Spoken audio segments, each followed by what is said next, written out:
तर प्रियंका गांधींनी महायुती सरकारवर हल्लाबोल चढवलेला पाहायला मिळाला। महाराष्ट्रात खोके आणि धोके सरकार, जनता यांचा निकाल लावणार अशा प्रकारे हल्लाबोल जो आहे तो प्रियंका गांधी यांनी चढवलेला आहे। रत्नागिरी स्टेशनचं छत कोसळल्याचा व्हिडिओ शेअर करत त्यांनी टीका केली। महायुती सरकारकडून महाराष्ट्रात भ्रष्टाचार अशा प्रकारची टीका प्रियंका गांधींनी केली।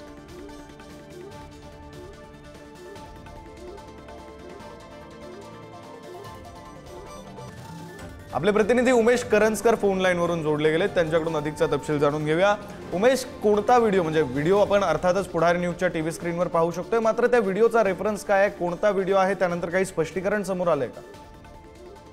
हा जो व्हिडिओ ट्विट केलेला आहे हा प्रियंका गांधी यांनी रत्नागिरी रेल्वे स्टेशनचे जे बांधकाम सुरू आहे, जे सुशोभीकरण सुरू आहे याबाबतचा व्हिडिओ जो आहे तो ट्विट केलेला आहे। यामध्ये जो भाग कोसळला गेलेला आहे त्यावरती त्यांनी टीका केलेली आणि हे राज्य सरकार म्हणजे महायुतीचं सरकार कशा प्रकारचं भ्रष्ट सरकार आहे हे सांगण्याचा प्रयत्न त्यांनी या ट्विटमधून केलेला आहे।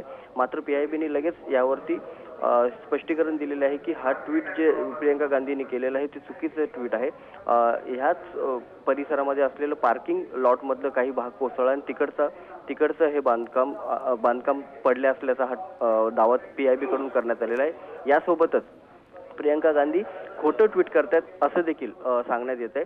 मात्र नेमकं फॅक्ट काय आहे हे बघावं लागेल। मात्र सगळ्यात महत्त्वाचं असं आहे की प्रियंका गांधींनी ह्या सगळ्या सरकारच्या कामावरतीच बोट ठेवलेलं आहे। मात्र हे जे प्रियंका गांधी बोट ठेवते महायुतीच्या कामांवरती ते सार्वजनिक बांधकाम विभागाकडून काम करण्यात आलेलं आहे अशा प्रकारची माहिती देखील पीआयबीने दिलेली आहे। त्यामुळे राज्य सरकारच्याच दुसऱ्या विभागावरती बोट ठेवण्याचं काम देखील पीआयबी कडून केलं जातं आहे अशा प्रकारची देखील चर्चा आता सुरू झालेली आहे।